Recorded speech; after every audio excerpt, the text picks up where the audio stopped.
Situation sécuritaire dans l'est de la RDC. Le secrétaire général adjoint des Nations Unies est arrivé à Bunia mardi. En Ituri, Jean-Pierre Lacroix remplace son titulaire qui a annulé la veille son voyage pour se rendre en Ukraine. Le numéro 2 de l'ONU est en mission de pacification de l'est du pays. Augustin Matata Ponyo tient à recouvrer ses immunités. Dans une correspondance rendue publique ce mardi, le sénateur demande au président de la République de s'impliquer personnellement pour qu'il rentre dans ses droits. Les taux se resserrent de plus en plus contre le président russe Vladimir Poutine après ses récentes déclarations sur la crise ukrainienne. L'Union européenne, le Conseil de sécurité et les États ont annoncé des sanctions contre Moscou. C'est l'heure du journal sur Télé 50. Bienvenue à tous. Les Nations Unies se disent préoccupées de la situation humanitaire et sécuritaire des déplacés de l'Ituri. Une mobilisation s'avère donc urgente pour sécuriser cette province en proie aux groupes armés. Déclaration de Jean-Pierre Lacroix, secrétaire général adjoint aux opérations de paix, à son retour du site des déplacés de Roho en territoire de Djougou, où plus de 65 000 personnes sont en situation humanitaire catastrophique. Témoin de l'événement, le ministre de la Défense nationale. Matata Ponyo veut recouvrer ses immunités. Pour cela, il informe le chef de l'État de ses droits fondamentaux en qualité de garant du bon fonctionnement des institutions. Il demande au président de la République de s'impliquer personnellement pour qu'il rentre dans ses droits.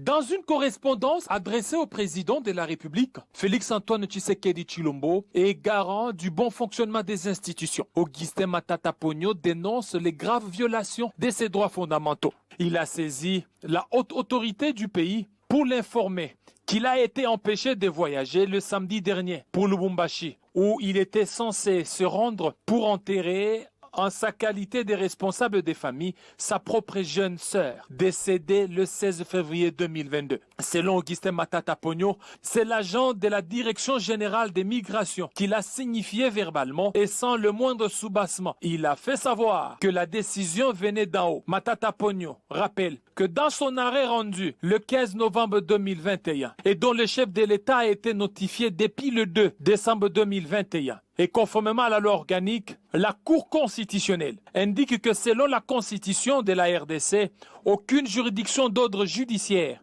ne peut juger un ancien président de la République et un ancien Premier ministre. Il s'ensuit que même la Cour de cassation, auprès de qui le dossier a été illégalement et anticonstitutionnellement renvoyé après cet arrêt de la Haute Cour, ne peut démontrer sa compétence pour juger un ancien Premier ministre pour les faits commis dans l'exercice de ses fonctions. Pour l'ancien Premier ministre, ce qui l'intrigue est que le dossier sur le détournement des fonds relatifs à l'indemnisation des biens aérianisés pour lesquels il a été entendu placé en résidence surveillée et qui a conduit à une perquisition brutale de sa résidence jusqu'à violer l'intimité familiale n'a jamais été clos, en dépit de la demande de classement sans suite pour défaut de charges confirmées verbalement par le procureur général près la Cour constitutionnelle et sollicité depuis juillet 2021 par ses avocats. Il ne s'agit ni moins que d'une succession de violations de ses droits fondamentaux, non seulement en tant que citoyen, mais aussi en tant que sénateur. Le Premier ministre Jean-Michel Sama Lukonde a inauguré ce mardi le siège de la représentation des étudiants du Congo, situé dans la commune de Kintambo à Kinshasa, la concrétisation de l'une des promesses faites par le chef du gouvernement à une délégation de cette structure le 5 février dernier. Les représentants des étudiants du Congo avaient soumis au Premier ministre plusieurs préoccupations relatives à l'amélioration de la vie estudiantine, notamment doter cette structure d'un siège qu'elle a manqué depuis sa création le 15 mai 2003. C'est en présence du ministre de l'Enseignement supérieur et universitaire que le Premier ministre Sama Lukonde a coupé le ruban symbolique, donnant ainsi accès à ce siège, le tout premier de la représentation des étudiants du Congo. Je voudrais vraiment que cet acte symbolique aujourd'hui puisse justifier votre devise, celle de l'unité, du travail et de l'excellence. Je vous invite à ne pas vous arrêter ici, à faire plus. Le pays est vaste, il est grand, c'est plusieurs autres provinces que nous avons. On a besoin de la présence accrue de cette représentation. Partout ici, c'est un premier pas. Je souhaite vraiment que cela se perpétue aussi ailleurs. Le leader de cette structure, Sylvain Katombe, a remercié le président de la République, Félix Tshisekedi, le Premier ministre Sama Lukonde et le ministre de l'Enseignement supérieur universitaire, Mohindo Nzangi, avant de les appeler à préparer la relève pour la gouvernance du pays. Créé en 2003 pour mettre fin aux conflits interuniversitaires, ramener et maintenir la paix entre les étudiants des différentes institutions qui, à un certain moment, ne s'entendaient pas, l'AREC se félicite aujourd'hui d'être doté d'un siège grâce à l'appui du gouvernement sous le leadership du président Félix-Antoine Tshisekedi Tshilombo. Après sa réhabilitation par la Cour constitutionnelle suite à la motion de censure initiée contre son gouvernement, le gouverneur Théongwa Bijé Kassi est arrivé à Bukavu, chef-lieu du Sud Kivu, où les habitants ont effectué le déplacement du pont Iusi pour lui témoigner de leur attachement. L'autorité provinciale a appelé les fils du Sud Kivu à privilégier la cohésion tant souhaitée par le chef de l'État, Félix Tshisekedi. Après l'arrêt de la Cour constitutionnelle, les réhabilitants dans ses fonctions de gouverneur, Théongwa Bijé Kassi est descendu dans sa province du Sud Kivu, où il est accueilli en Petit Prince par ses administrés massés en dizaines de milliers au port Yassi. Après pratiquement 2 mois et 2 semaines passées à Kinshasa, toutes les couches sociales, les militants et cadres arborant les couleurs de toutes les tendances de l'Union sacrée de la nation, qui porte la vision du président de la République, Félix-Antoine Tshisekedi Tshilombo, résolument engagé dans la stabilité des institutions provinciales, comme principal facteur pour booster l'émergence socio-économique de la base au sommet. S'adressant à la population, le gouverneur Théongwa Bijé a exhorté les uns et les autres à cultiver l'amour et la paix, à bannir la division et la haine, tout en les invitant à soutenir les actions du chef de l'État, Félix-Antoine Tshisekedi Tshilombo, qui tient à hisser l'étendard de la République démocratique du Congo. Aujourd'hui, notre province, telle que le sait très bien le président Félix Tshisekedi, nous devons combattre pour retrouver la paix et la sécurité. Nous devons nous mettre ensemble, le gouvernement, l'Assemblée provinciale, les institutions nationales ici représentées par toutes les autorités, mais aussi la société civile. Nous tous, nous allons conjuguer nos efforts pour que la paix revienne dans notre province. C'est une marée humaine qui a accompagné le gouverneur Théongwa Bijé du port jusqu'à la place mythique de l'indépendance. Personne ne pourra parier sur une telle mobilisation qui témoigne l'indéfectible soutien de la population à celui qu'ils appellent affectueusement l'homme du développement. Les enfants représenteraient 40% des personnes qui travaillent dans les mines dans l'est du pays selon les données de Copperbelt. Face au risque accru que ce travail représente, le gouvernement continue donc d'appuyer le projet PABEA pour la reconversion sociale de ces enfants. Le projet d'appui au bien-être de moins de 18 ans a été officiellement implémenté au Lualaba et au Katanga. Il s'agit de l'une des pires formes de travail interdites par le droit international. Le gouvernement congolais en est conscient et met tous les moyens pour endiguer ce phénomène. Pour l'implémentation du projet PABEA dans le Haut-Katanga et dans le Lualaba, une délégation des affaires sociales a été dépêchée sur place dans les 2 provinces, à savoir le directeur de cabinet adjoint du ministre de tutelle Modeste Mutinga, pour qui le projet revêt une importance capitale, ainsi que la directrice générale du Fonds national de promotion et de services sociaux, le FNPSS, Alice Mirimo. Le projet s'articule sur 5 volets, entre autres la réinsertion sociale de 1485 enfants travaillant dans les mines de cobalt, ainsi que la reconversion socio-économique de 6250 parents de ces enfants. De leur propre bouche, comme pour saluer le projet, les enfants ont lancé un appel pathétique demandant de rejoindre vite le chemin de l'école.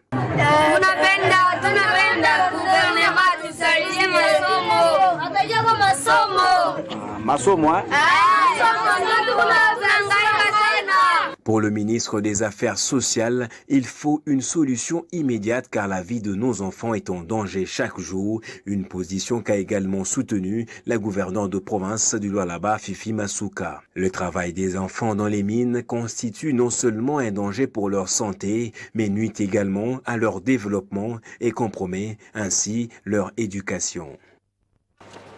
On va dans le Olomami, organisé par le ministre provincial des Mines, Arsène Moukadi. Le championnat du cercle de football de Boukama s'est clôturé sur une note positive avec comme vainqueur du tournoi de l'équipe de 2600 de Boukama. Une occasion pour les fils et filles du Olomami de saluer l'engagement du patron des mines dans cette province qui tient à l'encadrement de la jeunesse. C'est sous le haut patronage du ministre provincial de Mines et Tourisme dans le Olomami, l'ingénieur Arsène Moukadi Kintontanki, que s'est clôturé les championnats du cercle de football de Boukama, situé à 165 km du chef-lieu de la province du Olomami, ce dimanche 20 février 2022 avec une grande affiche de la finale opposant l'équipe de Tendresse de Luena à celle de 2600 de Boukama, et c'est déjà la 4e année que cet encadreur de la jeunesse organise ce tournoi au bénéfice des filles et fils de ces coins. Avant les coups d'envoi de ce duel, le docteur Franck Mbayo, président de l'entente de football du Olomami, a exhorté toutes les deux équipes à la sportivité. Nous avons amené une vision selon laquelle il fallait redynamiser le football dans notre province. Et il y a les gens de bonne volonté. Ici, soulignons un digne fils du territoire de Boukama. Nous citons l'honorable Arsène Moukadi Kintuntanki, qui a mis ses moyens pour qu'aujourd'hui, notre vision se matérialise. Les coups d'envoi donnés à 16h, d'abord à la 6e minute du jeu, Tendresse prend l'avantage sur un coup franc direct. Alors, un match très serré, l'équipe de 2600 va égaliser à la 33e minute dans une contre-attaque par les capitaines de cette formation. Un but partout à la pause comme en seconde période, jusqu'au temps réglementaire, ni vainqueur ni vaincu. D'après ces 90 minutes de jeu, les deux équipes vont se départager à la séance de tir au but avec 3 tirs marqués sur les 7 pour Tendresse contre 4 tirs sur les 7 pour l'équipe de 2600 volts. Victoire qui va être sacrée à 2600, équipe championne du cercle de football de Boukama en présence de plusieurs autorités sportives, politiques et du public. Coup de chapeau à l'organisateur de ces championnats, Arsène Moukadi Kintontanki, surnommé premier sportif de ces terroirs, comme le déclarent les habitants. Nous prions le Dieu de nos ancêtres de le guider, c'est-à-dire de lui donner toute la vie. Parce que vous avez encadré la jeunesse, ce n'est pas un jeu. Ici est de signaler qu'une enveloppe consistante a été remise à chaque équipe participante à ces championnats. Dans l'actualité également, 3 des 4 quais promis par le chef de l'État Félix Tshisekedi à la population du Sud Kivu sont désormais opérationnels. Le chargé de mission du président de la République Pacifique Kacha a effectué dernièrement une visite de ces infrastructures. On rappelle qu'il a commencé sa route par le groupement de Bouzi avec comme objectif de se rendre compte de l'évolution des travaux de construction du quai dans cette partie du territoire de Calais. C'est tout le matin de ce mardi 22 février 2022 que le chargé de mission du chef de l'État a débuté sa descente à Calais, dans le site Kivu. Pacifique Kahacha séjourne dans l'est du pays pour les suivis de l'évolution des travaux de construction de 4 quais dans ce territoire, ayant connu plusieurs noyades dans le passé suite à l'absence de ports capables d'accueillir les gros bateaux. Il a tout d'abord visité les quais des Minova, suivi de celui en construction à Kassogno, avant de visiter les 2 autres déjà achevés à Kinyeziré et à Calais Centre. L'occasion pour lui de rappeler l'importance que le chef de l'État, Félix Antoine Tshisekedi Tshilombo, accorde à ces travaux. Lorsque les quais d'accostage sont construits, ceci permet à ce que les autres services de l'État qui accompagnent l'activité de transport, de commerce puissent également s'installer et exécuter le contrôle des normes dans la manière de charger les bateaux, dans la manière d'embarquer les populations. Grâce à ces murs où accostent les bateaux, cette partie du pays enclavée depuis plusieurs années s'ouvre au monde. Une satisfaction pour le chef de la chefferie de Buhavu. Tunashukuru pia rais wa nchi kuna aliwezaka promettre kutujenga 4 quais na promesse yake ilikuwa teni, tunamshukuru. Inaonyesha mara 10 kama anapenda mji wetu wa Calais, anapenda maendeleo ya Calais. De loin comme de près, ces infrastructures ont été faites suivant les règles d'art, témoigne l'ingénieur. Et nous avons travaillé comme des patriotes. Nous vous rassurons que les ouvrages sont vraiment d'une très bonne qualité et de très bonne résistance. Réputé zone agro-pastorale, le territoire des Calais aura dans les prochains jours ces 4 quais qui lui permettront d'évacuer ses produits vivriers vers le grand marché des Goma, au Nord Kivu et Bukavu, au Sud Kivu. Une première dans cette entité et les chargés de mission du chef de l'État envoient ce message. Si j'ai un message à lancer aujourd'hui au nom du chef de l'État, c'est que les populations de Minova, de Calais, du Sud Kivu, du Nord Kivu doivent retourner à la terre. Le chef de l'État vient d'initier ce que nous appelons l'agenda de transformation agricole de la RDC.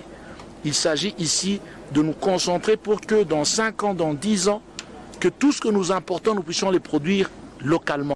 Accompagné par la notabilité de Calais, dont l'homme d'affaires Vani Bichweka et les grands chefs coutumiers Mohaminta Leshocho, Kamerogo Satroa, Pacifique Kahacha, chargé de mission du chef de l'État, promet de revenir au mois d'avril prochain pour la mise en service de ces structures d'intérêt public. Toujours en province, installée depuis 5 ans dans le Lualaba, la clinique ophtalmologique Mwangaza a célébré son 5e anniversaire ce lundi et a par la même occasion inauguré son nouveau bâtiment VIP et ce même lundi à Kolwezi. La directrice de Lumière pour tous, Isabelle Verhaen, salue la collaboration entre Lumière pour tous et la clinique ophtalmologique Mwangaza. Double cérémonie à la clinique ophtalmologique Mwangaza ce lundi 21 février. D'abord la célébration du 5e anniversaire de son existence et l'inauguration du nouveau bâtiment VIP, un don signé Lumière pour tous. Et Dieu se manifeste à travers ses œuvres par les biais des hommes. Et c'est par le travail des hommes que nous avons cette polyclinique ophtalmologique pour aider les gens qui ont de maladies Dieu. Prenant la parole, le médecin directeur de la clinique Mwangaza s'est dit fier pour les 5 ans d'existence de sa structure médicale et de certaines actions que cette dernière a réalisées en faveur de la population. Au cours de ces 5 années, la clinique ophtalmologique Mwangaza a pu réaliser environ 149 204 consultations, 5 693 interventions chirurgicales, dont 3618 celles de cataracte. La directrice des Lumières pour tous, Isabelle Verhaen, revient sur le partenariat entre Lumière pour tous et la clinique de Mwangaza. En 16 ans d'existence, Lumière pour le monde et ses cliniques partenaires dans Mwangaza ont rendu la vue à plus de 20 000 personnes aveugles. C'est le ministre provincial de la Santé, Jules Kabouit, qui a procédé à la coupure du ruban symbolique. Tout juste après, le participant a eu droit à une visite guidée par le médecin directeur avant de clôturer cette cérémonie autour d'un cocktail. Écho des partis politiques, l'Alliance des forces démocratiques du Congo FDC attire de plus en plus des Congolais qui adhèrent à cette grande formation. Le dimanche dernier, des centaines de personnes venues des associations féminines et organisations des jeunes ont signé leur adhésion au parti cher à Modeste Bati Lukwebo. Cette cérémonie d'adhésion massive s'est déroulée à Mwenga dans le sud Kivu. Ces hommes et femmes ont été sensibilisés par une femme leader du coin, Mwami Kazi Espérance.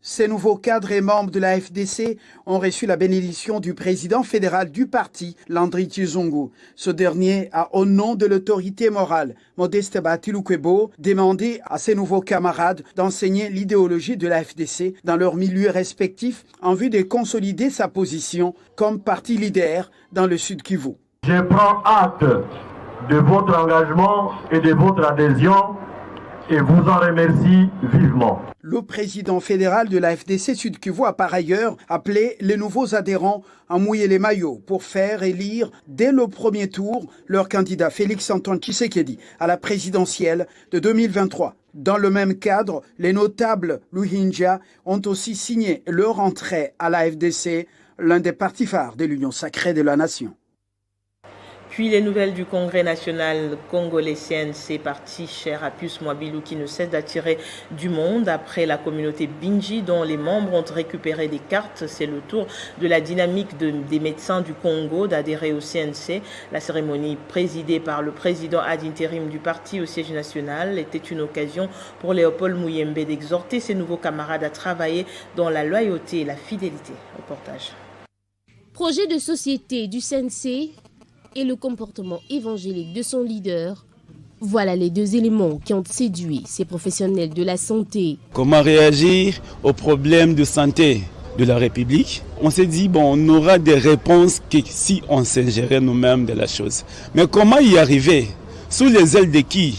On avait pensé à l'honorable Pius Mwabilou. Regroupés dans la dynamique des médecins du Congo, ces désormais camarades de Pius Mwabilou Mbayomukala ont pris chacun sa carte du parti au siège national à la 4e rue Limité, résidentielle. C'est le numéro 1 intérimaire du CNC qui a présidé la cérémonie. Léopold Muyembe leur a demandé de servir le parti avec amour, à l'instar de son autorité morale. Nous avons certes les structures traditionnelles du parti. Nous avons les fédérations, nous avons les sections, les interfédérations, mais les bureaux politiques. Mais en attendant évidemment d'intégrer ces structures, comme vous avez un esprit commun, moi je proposerais que vous puissiez vous organiser en tant que dynamique. Les uns seront chargés de la mobilisation, il y en a qui seront chargés de l'idéologie, donc la formation, il y en a qui seront chargés, mais en mettant un accent particulier sur votre secteur, que le secteur de la santé. Mais vous allez faire de la politique médicale dont on a besoin. Côté adhérent, c'est un rêve devenu réalité. D'après Raphaël Lumende, la dynamique des médecins mettra tout en œuvre pour accompagner l'autorité morale du CNC dans sa lutte pour l'intérêt général. Nous nous sommes dit, allons, adhérents, proposons des solutions aux questions qui se posent la communauté. Et ensemble, peut-être qu'on va petit à petit trouver des solutions. Nous sommes à plusieurs. Essentiellement des médecins, mais il n'y a pas que des médecins. Bien avant, les membres de la dynamique des médecins, ceux de la communauté Binji, avaient aussi pris leur carte du parti. Signe que le Congrès national congolais attire chaque jour qui passe. La dynamique des femmes pour le changement félicite et encourage Moïse Katumbi d'avoir doté le parti Ensemble pour le changement d'un siège digne d'une vision de développement pour la RDC. La députée nationale Princesse Mounongwa, au nom de toute la dynamique, réitérait ses félicitations à l'endroit du président du parti. Du ruban symbolique. Dans la salle, ils vont visiter la salle. Le reste, nous allons prendre les images plus tard.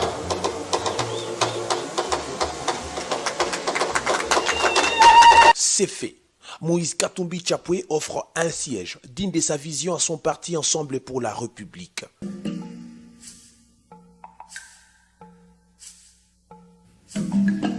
Une cérémonie inaugurale qui a connu la participation des sympathisants et cadres de ce parti. La dynamique des femmes pour le changement n'est pas restée en marche de cette belle journée où le parti se voit doté d'un bijou qui abritera le siège national du parti Ensemble. Les femmes des différentes provinces et fédérations ont pris part à cet événement, ont réitéré par la même occasion un soutien total et indéfectible à celui qui porte la vision libérale du développement du Congo, Moïse Katumbi Tchapoué. Ses chefs-d'œuvre en est une preuve éloquente.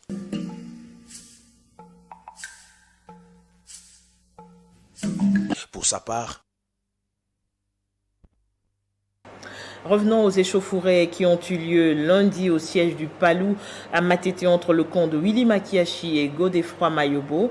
À en croire Robert Ngambi, secrétaire permanent de ce parti, le camp Mayobo doit respecter la décision de la Cour de cassation qui ne reconnaît que Willy Makiashi comme secrétaire général et chef du parti et d'arrêter occupé illégalement le siège du Palou à Matete où des inciviques ont sémé des troubles alors que les inspecteurs du parquet y sont allés pour installer le secrétaire permanent. User du patrimoine d'autrui. Le patrimoine de Matete, c'est le patrimoine pour l'instant que la famille Gizenga ne l'a pas encore reversé dans le patrimoine privé d'Antoine Gizenga. Il est encore patrimoine du parti lumumbiste unifié. Et l'opinion sait que par le fait que seul Makiashi, qui est reconnu comme secrétaire général, chef du parti, ayant qualité d'engager de parler au nom du parti, comment vous pouvez croire que les gens qui n'ont pas qualité jouissent du patrimoine du parti Lumumbiste Unifié? Est-ce que sur le plan rationnel, c'est normal que quelqu'un comme ça, sans qualité, sans titre, occupe le bien d'autrui? Voilà pourquoi il ne s'agit pas de Mathias qui se déplaçait. Ce sont les inspecteurs du parquet, avec une réquisition obtenue en bonne due forme, et qui sont allés pour installer ceux qui sont censés occuper la parcelle, les secrétaires permanents et ses adjoints. Parce que nous avons toujours dit qu'au Palou, il y a un bureau du secrétaire général, il y a un bureau du secrétaire permanent. Et donc Matete a toujours été le siège du secrétaire permanent. Et donc le parquet général de Matete est allé avec des inspecteurs porteurs d'une réquisition en bonne et due forme. Et ils ont fait leur travail. C'est après qu'on a vu des bandits venir. Il me semblerait que ce sont des gens ramassés dans les draps de Koulouna qu'on a recrutés et qui sont allés venir poser des problèmes avec un commandant de la police, je ne sais pas au service de qui a posé tout ce qu'il y a eu comme problème à Matete. Parce que comment les inspecteurs qui ont accompagné le secrétaire permanent pouvaient, représentant le parquet, pouvaient laisser les gens dire avec des machettes. Mais tout cela, on a trouvé tout ça. Des machettes, des pelles, tout ce qu'il y avait comme matériel, c'est trouvé sur place. Dans le cadre de ses vacances parlementaires, le député national Josué Mufula et quelques membres de sa fondation ont apporté assistance aux veuves des militaires de son fief électoral dans l'objectif de leur apporter le réconfort. Il a profité de l'occasion pour assurer de son accompagnement législatif dans l'élaboration des lois au Parlement. Sa devise, vivre pour les autres et agir pour le changement. Josué Mufula en a fait aussi une devise de sa fondation qui porte son nom. Une structure qui existe depuis 2017. Durant 5 ans, cette fondation s'est démarquée par la promotion des talents artistiques latents des jeunes, par l'entrepreneuriat des jeunes désœuvrés, l'autonomisation des femmes démunies, ainsi que de l'évangélisation de la parole du Christ Jésus. Les calamités rencontrées par la ville de Goma en particulier et la province du Nord Kivu en général n'ont pas laissé indifférent cet élu du peuple. À travers sa fondation, Josué Mufula s'est déployé pour porter secours aux victimes d'Ebola, de la Covid-19 et de l'éruption volcanique. Les veuves des militaires et des policiers ont retenu l'attention de la FJN lors de la dernière activité de la fondation. Ces femmes, dont les maris ont laissé de leur vie pour la nation et dont les soldes sont perçus d'une manière partielle ou carrément détournée. Nous avons tenu à rencontrer les femmes veuves militaires et policiers. Il y a quelques jours seulement, ces veuves militaires ont manifesté pour revendiquer certains de leurs droits. Les soldes de leurs défunts maris qui seraient détournés par certaines personnes de mauvaise foi. Et donc, nous avons voulu nous saisir de ces plaintes, de ces doléances. Sa présence à Goma lors de ses vacances parlementaires, le député national Josué Mufula a profité pour suivre l'évolution des microcrédits au profit de ces femmes. Des microcrédits financés grâce aux sacrifices consentis, dont la vente de sa palissade. Josué Mufula a refusé tout avantage lié à sa fonction pour mettre cette enveloppe au profit de ces femmes. Une forte délégation de la province du Lualaba, conduite par la gouverneure d'intérim, a foulé le sol de la République zambienne hier lundi. Fifi Masuka est allé rencontrer des officiels et experts du pays de Kenneth Kaunda dans le cadre de la mise en œuvre du projet de construction d'une route Kolwezi et Solwezi.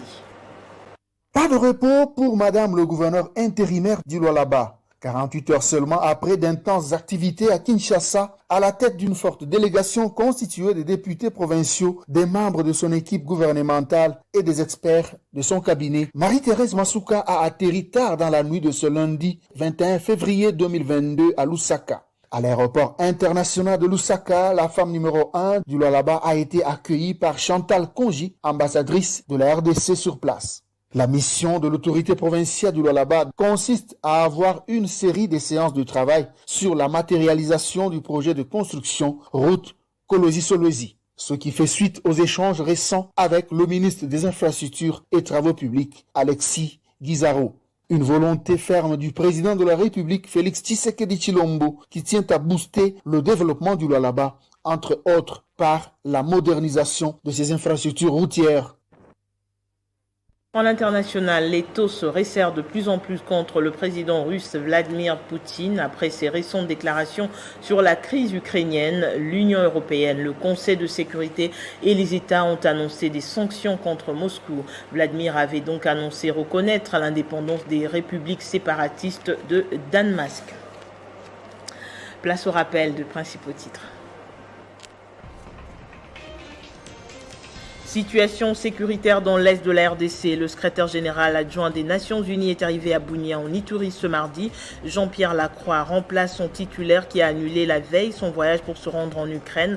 Le numéro 2 de l'ONU est en mission de pacification de l'est du pays.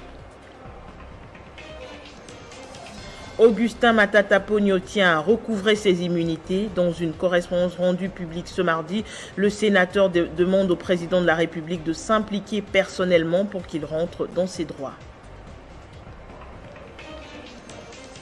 Et dans le monde, les taux se resserrent de plus en plus contre le président russe Vladimir Poutine après ses récentes déclarations sur la crise ukrainienne. L'Union européenne, le Conseil de sécurité et différents États ont annoncé des sanctions contre Moscou. Merci de votre fidélité à Télé 50. À très bientôt pour un nouveau journal.